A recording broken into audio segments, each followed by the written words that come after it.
मन लग जाता है।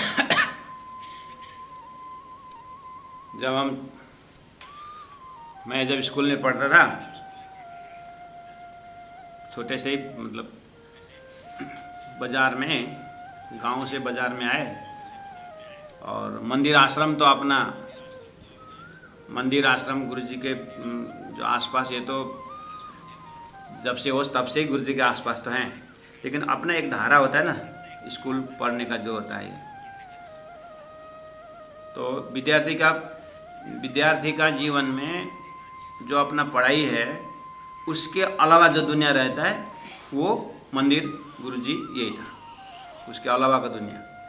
लेकिन पढ़ने के लिए अब स्कूल, डेरा किराए करके जाना, स्वयं पका के खाना, ये अब डेरा लिया है वो तो बना के खाने का है उसमें, लेकिन अब बनाने का आया देखा तो केरोसिन भी कम दिखता है, हाँ? अब कोयला भी, हमारे समय में तो कोयला था, कोयला इतना है। मंदिर में क्या प्रोग्राम चल रहा है? हाँ, मंदिर में सत्संग है, जाओ मंदिर, हाँ। थोड़ा सा कुछ समस्या है तो मंदिर में, बीतक में तो 1 महीना पूरे ही छुट्टी, घर में चूल्हा नहीं जलेगा, बस वहीं बैठो, वहीं खाओ, और वहीं बर्तन साफ करो, वहीं झाड़ू, जो करना है मंदिर में करो, और वहीं खाओ, स्कूल चला जाओ। घर में, डेरा में ताला बंद, वो एक नाम मात्रा के लिए और डेरा। तो मैंने बोला ना, बाकी समय जो है ऐसे करते करते एक दिन की घटना, हम सुबह मैंने घर अपने उसमें बैगन का सब्जी बनाया, बैगन का तो सस्ता था होगा था, इसीलिए बैगन बनाया, तो अच्छा नहीं लगा, अपने हाथ से बनाया बैगन, खाया, थोड़ा खाना ही पड़ेगा, समस्या अपने हाथ का, अपने हाथ से बनाया। लेकिन उस दिन शाम को मैं मंदिर गया, ये गुरुवार का दिन था, तो उस समय सत्संग होता था शाम को मंदिर में। महाराज कृष्णदास जी शहर के लड़कों को लेकर के सत्संग करते थे, तो उस हर गुरुवार को शाम को जाना ही जाते थे। लेकिन उस दिन बैगन का सब्जी बनाया था सुबह, और सत्संग के दिन तो जल्दी चले जाने का और वहीं खाने का, वहीं सत्संग करने का मंदिर में। बोला भी है, प्रवचन में गुरुजन बोलते थे कि जैसा खाए अन्न वैसा है मन। तो हम चलो महाराज जी को बोलता था, जैसा खाए अन्न वैसा है मन, अब मंदिर का खाना पड़ेगा तो मन अच्छा हो जाए, ऐसे मजाक बोला। वहाँ बैगन का सब्जी था बहुत अच्छा, मंदिर में जो लड़कों ने जो बनाया था, भाइयों ने, विद्यार्थियों ने, बहुत बढ़िया बैगन का सब्जी है। और यही बैगन हमारे घर में क्यों अच्छा नहीं लगा, बाद में पता चला बैगन के लिए तेल ज़्यादा चाहिए, और अपने 5 रुपये के तेल से 7 दिन पहुंचाना होता है, तो उसमें से कितना तेल में डुबाओगे। और मंदिर में तो क्या है, बस बढ़िया से तेल में लड़के लोग बैगन फ्राई करके, उसको पकड़ होता है ना ऊपर का, एकदम फ्राई करके निकालता है। तो देखा तो ये तो वही बैगन है, बहुत बढ़िया है। तो बैगन का सब्जी इतना अच्छा वो लगा, इतने अच्छा लगा, मैंने सोचा ये सब्जी ऐसा खाने को मिलता है तो काम भी मंदिर में करेंगे, खाएंगे भी यहीं। हाँ। तो अब धीरे धीरे पलड़ा, तो बैगन का सब्जी कहाँ तक पहुँचा, ये कंठीमाला तक, जामा तक पहुँचा। अब ये रास्ता ले लिया लड़का, धीरे धीरे। हाँ, मन लगने लगा, बैगन का सब्जी भले क्यों ना हो। तो अब धीरे धीरे गुरुजनों का प्रवचन, महाराज कृष्णदास जी का एक प्यार और प्रेम, गाली थप्पड़ सब उधर उधर मीठा लगने लगा। अब धीरे धीरे ऐसा लगा कि मंदिर का परिवार इतना बड़ा बड़ा, और घर में 2-4 जना का, तो 2-4 जना का प्यार तो कुछ बोले क्या यादें आना छोड़ दिया। और धीरे धीरे बाहर से सुंदर साथ मंदिर में आते हैं, और प्रणाम करने में मज़ा आता, प्रणाम करने का मिलता था, सेवा करने का मिलता था। हाँ, तो बड़े गुरु जब मैं कढ़ाई के अंदर बैठ करके हम कढ़ाई तो साफ करते थे, कढ़ाई के अंदर बैठ के कढ़ाई साफ करते थे, इतना बड़ा कढ़ाई, मज़ा आता था। तो मन वो आकृति ले ली। तो करते करते अब स्वरूप साहब पारायण पढ़ो, सब पारायण पढ़ने को तो आता ही था, पढ़ने लगे। ऐसे ही सादा बेर स्नान करो, पहन हो न कम, ये क्या है इसका मतलब। अब प्रश्न शुरू किया तो ज्ञान आया ना। तो इस तरह से सीढ़ी आगे बढ़ती चली जाएगी। तो जो लो प्रेम न उपजे पीयूष हो, इसका मतलब परमात्मा के साथ प्रेम उत्पन्न होने के लिए जीव को, मन को परमात्मा का महत्व समझाना पड़ेगा। जितना जितना परमात्मा महत्व समझेगा, जो गौण चीज है उसको उससे हटता जाएगा। अभी जानता ही नहीं कि दूसरा भी कोई सब्जेक्ट है, इसीलिए भी मन चारों ओर भागता रहता है। और यहाँ भी प्रसंग आया, सदगुरु सोई जो आप चिनार, सदगुरु की होना जरूरत है। अच्छा, जो लो प्रेम न उपजे पियोसो तो लो मन न छोड़े फेर। मन का ही काम है परमात्मा के फेरी लगाने का काम है, लेकिन संसार का फेरा फंसाने वाला है, परमात्मा के तरफ फेरा वो मुक्त करने वाला है, संसार से ले जाने वाला है। फिर बोले संगीत के विषय में तान मान, क्योंकि संगीत के माध्यम से राग रागिनी के शब्द में मन क्या है, शांत हो जाता। लोग कहते हैं, प्राणा जी कहते हैं ये जो टेम्परेरी शांति से नहीं होगा, इसीलिए आप पर ही जाओ, औरों को ही जाओ, पर बस न हो कि में मन। लेकिन मन उसको उससे बस में नहीं होता है। मन का बस मतलब मन को बस में रखने का मतलब वो बस कंट्रोल वाला बस नहीं है। ये मन को बस में रखने का है। तारतम्य का अर्थ है मन को परमात्मा के बस में छोड़, अपने बस में नहीं, परमात्मा को जान करके परमात्मा को सौंप देना। वो परमात्मा के बस में रहे, फिर परमात्मा जिधर घुमाएंगे उधर घुमाएंगे, मन को वहीं घुमाना है। एक संत के पास एक कोई भाई पहुंचा, साधक जो भी है, बोले कि महाराज मुझे ऐसा मंत्र दीजिए ताकि वो उससे मेरा काम उच्चारण करूं तो कोई यक्ष कोई भी पैदा हो वहाँ से और मेरा काम कर दे। बहुत सारा काम पड़ा, जमीन बहुत है, आज लोग मिलते नहीं, तो ऐसा मंत्र सिखाओ। तो महात्मा ने बोला ठीक है भाई, तेरी सेवा को देखते हुए एक मंत्र देता हूँ, वो मंत्र उच्चारण करना और वो एक शक्ति खड़ा हो जाता है, वो पूछेगा क्या क्या करना है तो उसको काम बता देना, ठीक है, और बता देना। लेकिन अगर उसका पूरा काम अगर तुम पूरा नहीं दिया तो फिर तेरे को खाएगा वो। हाँ, मेरे पास कितना कुछ मेरे को खाने, तब मेरे तरफ देखने का फुर्सत भी नहीं मिलेगा। अच्छा ठीक है, फिर काम लगाओ। और जैसे ही जाके मंत्र उच्चारण किया तो प्रकट हो गया, हाँ शेठ जी मैं क्या करूँ। अच्छा आ गए तुम, अच्छा ठीक है करके अब पूरा ये जमीन है ना, जितना तो देख रहा है सब में तो बाउंड्री कर दे। कितना दिन लगाएगा? दिल में साल भर लगेगा इसका बाउंड्री करने में। आधा घंटा में आ गया हमारा दूसरा काम, बाउंड्री खत्म। देखिए देखता तो पूरा बाउंड्री ले। अब तो पहले में अब डर लगने लगा, बोला खाली भैया तेरे को खाएगा बोला है तो ठीक है मैं सोच रहा हूँ। सोचना नहीं मालिक, नहीं तो मैं खाली रहता मैं आपको खाऊंगा, फिर मुझे काम दीजिए फटाफट। तो फिर वो गौशाला बना दे। कितना लंबा चौड़ा है, कितना 100 फुट पे 50 फुट, ठीक है गया। 20 मिनट बाद में पहुंच गया महाराज दूसरा काम, गौशाला रेडी। वहाँ घर बना दे, वहाँ अब तो बनाने का अब दिमाग में आने भी छोड़ दिया। तो मैं खाऊं करके बगल में आया, मुझे काम दीजिए बोल। भागा, ऐसा भागा ये पहुंच गया गुरु के पास। गुरु जी वो तो मेरे को खाने को आ रहा है, मैंने बोला ना तेरे को फटाफट काम देने का, क्यों नहीं दिया? नहीं काम तो खत्म कर दिया तो मैं क्या करूं? अच्छा तो फिर क्या चाहता है? उसको वापस लीजिए। अब नहीं होगा वापस, तेरे को खाएगा। नहीं महाराज मुझे बताइए गुरु महाराज। तो एक काम कर ले, आंगन में बांस खड़ा कर, और उसको बोल जब तक मैं नहीं बुलाऊंगा, जब तक दूसरा काम नहीं दूंगा, इस बांस के ऊपर नीचे ऊपर करते रहना।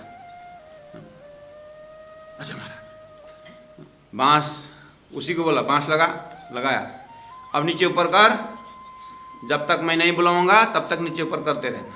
ठीक है महाराज। अब तो ऊपर जाता नीचे आता, ऊपर जाता नीचे आता है। अब फलाना काम करके आ जा, हमारा काम खत्म, क्या कर रहा हूँ, नीचे ऊपर। अब ये उस गुरु के आइडिया से बच गया शिष्य। तो ये कौन है? ये हमारा ही मन है। हमारा मन को पूरा काम दिया तो ठीक, नहीं तो अपने को खाएगा। खाली मन शैतान का घर, एम्प्टी माइंड डेविल्स वर्कशॉप। अब इसको बांस में खड़ा कर दो, क्या है वो?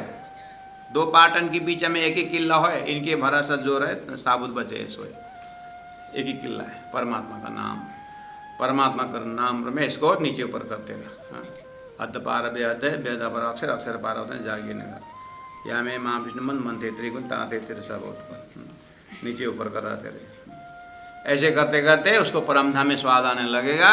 फिर तो ऐसा लगेगा, ऐसा लगेगा। इसीलिए परम धाम में पूरा हमारा हिसाब किताब है, माइंड का पूरा वहाँ पर खर्चा होगा। परम धाम में चर्चनी में हिसाब किताब है कि नहीं? लंबाई चौड़ाई राज्य के एक एक वस्त्र आभूषण का वर्णन, आहा, कलरिंग।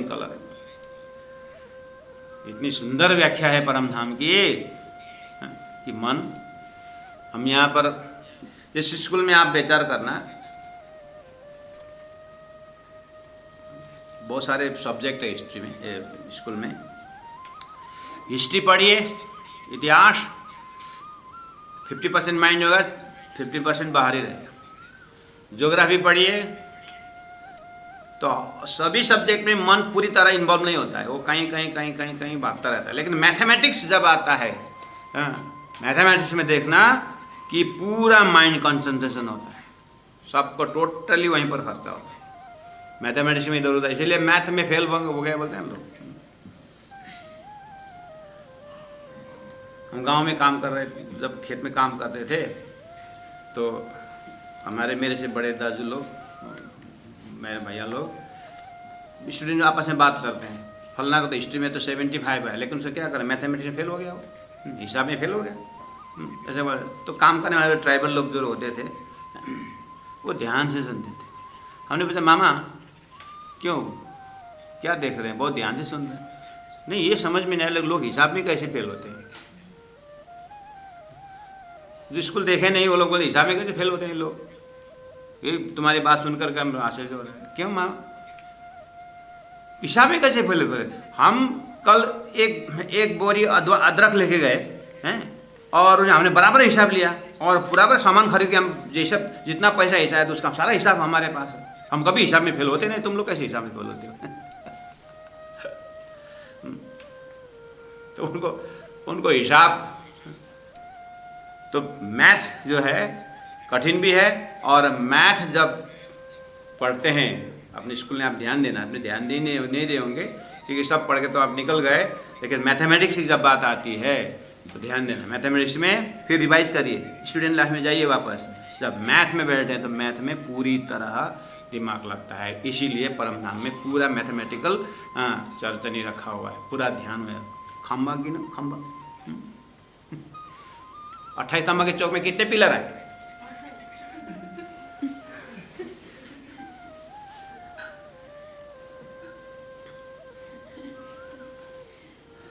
28 स्तंभ के चौक में कितने स्तंभ है करके हम बोलेंगे, गिनते हैं 28 स्तंभ के चौक में कितने।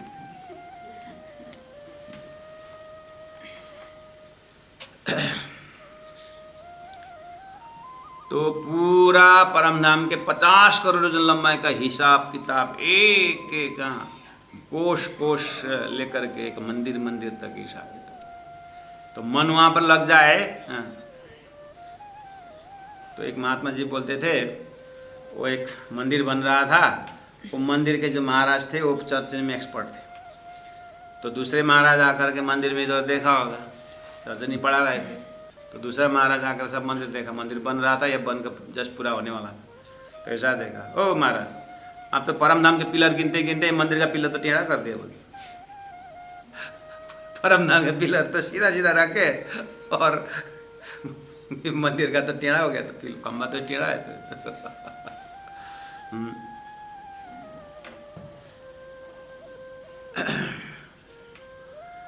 आप जो औरों को रिझाओ पर बस न होवे कि वे मन को वश में करने का। सदगुरु के पास जाएं और माया धनी और घर परम धाम का वर्णन सुनो। उत्सव करो अन्नकूट का, विविध करो प्रसाद, पर निकट न आवे नाथ जी। परमात्मा को निकट आने के लिए अपने आप को परमात्मा निकट जाना पड़ेगा, और परमात्मा के निकट तो जाते नहीं। परमात्मा ने खेल बनाए और खेल में बुला दिए, परमात्मा दूर। वो राजा ने विदेश से लिखा था 5 रानियों को कि मैं फलाना दिन आ रहा हूँ, किस किस को क्या क्या चाहिए लिस्ट भेजिए। तो सब ने अपना अपना लिस्ट, किसी ने टीवी मंगाया, किसी ने क्या क्या मंगाया, किसी ने क्या क्या मंगाया। छोटी रानी थी, उसने कुछ नहीं मंगाई। इसलिए आप कृपया वापस आना, मैं मुझे आपकी चाहत है बस। अब आया लिस्ट, सबका अपना अपना डिमांड लेके आया। अब देखा बड़ी रानी उसका लिस्ट अनुसार सामान दो, और सेकेंड वाली, थर्ड वाली, छोटी वाली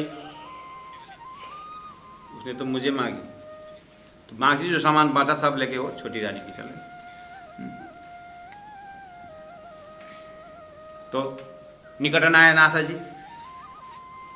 वो छोटी रानी के पास निकट में राजा पहुंचे कि नहीं पहुंचे। ऐसे आत्मा का निकट क्या है, आत्मा परमात्मा को चाहे तो निकट। अभी तो परमात्मा के माया चाहते हैं, परमात्मा देते भी हैं और दूर हो जाते हैं। इसीलिए पर निकट न आवे नाथे, मतलब परमात्मा के निकट आने के लिए परमात्मा का ही चाहत होना पड़ेगा। भगवान श्री कृष्ण गीता में कहते हैं जिसको जो चाहे वो देता हूँ, जो चाहे देता हूँ, लेकिन जो मुझे चाहता है मैं उससे मिलता हूँ। सिंपल सी बात है। अन्नकूट का मेला करे और उधर भोजन लगाए, प्रसाद किए, उधर प्रसाद बहुत बढ़िया गए, परमात्मा तो पता नहीं किधर गए। सीखो सभी संस्कृत और पढ़ो सब वेद पुराण। 12 एक शब्द का 12 अर्थ करो, पर आप न होए पहचान, लेकिन अपने पहचान उससे नहीं होगा। इस तरह से साधो सवे जोगारंभ साधना अनाद अतपा जाप सब करो। उड़ो गड़ो चढ़ो 5 में, कल मैंने बताया उड़ो 5 तत्व साध करके उड़ो। अष्ट सिद्धि नवनिधि वगैरह सब सिद्धि वगैरह, तो वो उड़ने वाला भी है, गड़ने वाला भी है। 5 तत्व को नांग करके जाओ, मतलब 5 तत्व को बस में रखो। चढ़ो 5 में मतलब 5 तत्व को बस में रखो। राजा जनक ने अग्नि को बस में रखा था, उसका वो जलता नहीं था। ऐसे एक एक तत्व, कोई पानी साधा है तो पानी में डूबता नहीं, मरता नहीं। किसी ने अग्नि साधा, किसी ने 5 तत्व, किसी ने हवा साधा है, हवा साधा है, हवा का देवता साधा है, तो यहाँ बैठे बैठे कहाँ पहुँच जाता है उड़ के। तो इस तरह से बोलते हैं चढ़ो 5 में मतलब 5 तत्व को साधो करो सब, पर शून्य न छोड़ी किन्ह। लेकिन शून्य जो है निंद्रा का अवस्था, सृष्टि का कारण शून्य है, वो नहीं छोड़।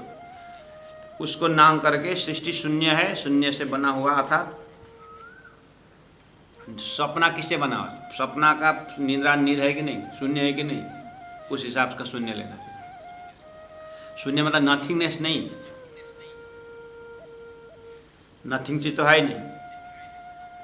सीट खाली है करके बोलते हैं ना बस में, सीट खाली है बोलते हैं, खाली खाली है। तो शून्य निंद्रा, निंद्रा है ना, इजनेस है, वो नथिंगनेस नहीं है। हो तो शून्य में ही उलट जाते हैं, उससे परे जो है वो नहीं पहुंच पाते। पर आखिर शून्य न छोड़ी किन्ना, निंद्रा से बाहर नहीं निकल सकते। फिर बोले आगम भाखो, भविष्य वक्ता बनो, मन की परख हो, अपने नहीं दूसरों को मन को देखने की वो भी ज्ञान ले लो, सिद्धि है वो। सूझे 14 भवन, 14 लोग में कहीं भी भ्रमण करके आ जाओ। मृतक को जीवित करो। आगे बोले पर घर की न होए गम, लेकिन आत्मा का घर पहचान हो, ये कोई जरूरत नहीं है। 14 लोग में अपने घर है ही नहीं तो कहाँ से हो। आप बताए ये सब समस्या का सलूशन वही है। 11 नंबर चौपाई, सतगुरु सोई जो आप चिनावे, माया धनी और घर। सब चीना परे आखर की। अब लास्ट कंडीशन है सदगुरु के साथ, सब चीना परे आखर की। ये आखर शब्द जो है इसका बहुत सारा अर्थ है, उसमें से 2 अर्थ आपको बता दूं। एक तो आखर प्राणजी ने हिंट्स ये दिया कि 28वें द्वे परार्धे अष्टविंशति कलियुगे, ये 28वां कलियुग में एक अभाविनो भविष्यन्ति मुनयो ब्रह्मरूपिणः, ये ब्रह्मरूप आत्माएं हृदय में आने वाली बात है। ये आखर का समय में, ये 28वां कलियुग। यहाँ एक जमात आने वाले हैं जो जमात ब्रह्मा विष्णु महेश को भी पार लगाने वाले हैं। इस तरह से बहुत से वक्ताओं ने संकेत किए। वो सब चीना परे आखर की और जागृत बुद्धि के अवतार होने वाले हैं और ब्रह्मा विष्णु महेश को भी पार लगाने वाला है। ये वाला चीज है, कोई एक नया घटना होने वाली, वो कहाँ का है। बस ये सदगुरु से पहचान होता है कि इस तरह से बहुत से वक्ताओं ने आज के दिन के लिए बहुत से बोला, देखो ये आखर है। ऐसे कुरान में मोहम्मद साहब ने कहा है, मेरे जाने के बाद हज़ार साल बाद इमाम मेहदी और रूह अल्लाह और इमाम मेहदी आने वाला है। रूहा मतलब आत्मा, अल्लाह मतलब परमात्मा। परमात्मा के आत्मा श्यामा जी अवतार सदगुरु महाराज की बात है, अर्थात धरती में परमात्मा की अलादीन शक्ति आने वाली बात है। रूह अल्लाह आएगी और इमाम कहलाएगी और वही असराफिल आएगा, शोर फूकेगा। कब? मेरे जाने का 1000 साल बाद। इसका मतलब हिंदू शास्त्र चाहे वेद से हो चाहे कतेब का है, निचोड़ में एक बात है जरूर कि एक अनहोनी शक्ति आने वाली बात है। उसका समय सापेक्ष बताया है कि ये 28वां कलयुग में, और उनका लक्षण ऐसा ऐसा होगा। तारतम्य न जानती सच्चिदानंद लक्षणम। और सप्तकोटि महामंत्र चित्त विभ्रमकार एक अय परो मंत्र, एक कृष्ण मंत्र संसार में आएगा जो 16 अक्षर का रहेगा। इस तरह से मंत्र के विषय में भविष्यवाणी और बुद्ध कल के अवतार के विषय में भविष्यवाणी, रूह अल्लाह इमाम मेहदी के विषय भविष्यवाणी, ये सब भविष्यवाणी जो मिलने का जो वो आखिर का समय है, वो आत्म जागृति का समय है। तो सदगुरु महाराज ये चीज़ भी बता देंगे, इसीलिए उनके पास सब चीन परे आखिर की। तो समय पता चलेगा कि अच्छा ये समय का फायदा उठाना है क्या, तो भूले नहीं अवसर। ये जो आखिर का समय जो अवसर है, फिर आत्मा जागने के बाद ये अवसर नहीं भूलेंगे। अब इसी समय मुझे जागना होगा करके जीव तत्पर हो जाता है। ये पहचाने सुख उपजे, जब ये प्रसंग को पहचानेंगे तारतम द्वारा तो आत्मा को सुख उपजे। संबंध धनी अंकुर, बस इतना होने के बाद आत्मा को क्या मिलता है? संबंध मिलता है। संबंध मेरा संबंध निद्रा से नहीं, मेरा संबंध अक्षर पुरुष से नहीं, मेरा संबंध अक्षरातीत परब्रह्म परमात्मा से है। यत पूजा प्रभावे नहीं और जीव सृष्टि उद्धारणम। ये जो परब्रह्म परमात्मा स्वरूप महामति प्राणनाथ जी के यत पूजा प्रभावे नहीं, इनके पूजा के प्रभाव से ही जीव सृष्टि उद्धारणम, जीव सृष्टि का उद्धार होगा करके बहुत से वक्ताओं ने कहा है शास्त्रों में। उन्हीं परमात्मा ने समय पकड़ाया है। तो ये जीव जानेगा और इस तरह से महामति प्राणनाथ जी के तारतम्य ज्ञान में जब प्रवेश होगा ये जीव, तो संबंध पकड़ेगा धनी और अपना अंकुर को पता चलेगा। अरे मैं परमधाम के परमात्मा अंकुर, उसी हिसाब से मैं रखोपा रूहा कारण अक्षरधाम से मेरा अंकुर, और मैं संसार के स्वप्ना जीव का अंकुर, सब अपना अंकुर को पता चलेगा। उसके बाद झूठे अंकुर स्वप्न का जो है वो भी अब क्या होगा? ब्रह्म सृष्टि को ऐसो नूर जो दुनिया थी बिना अंकुर ताए नए अंकुर करके ने चल देखा नजर। इस तरह से जो कदी जीवे संग कियो ताको मेलो न करो भंग, रंगे भेलू वासना वासना सतको अंग।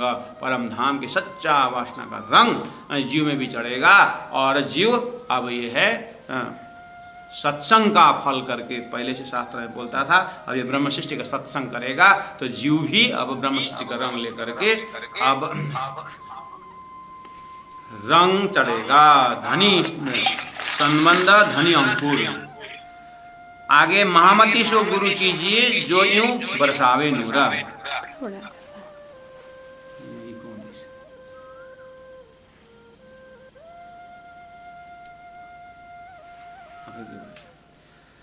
ये पहचाने सुख उपजे संबंध धनी अंकुर।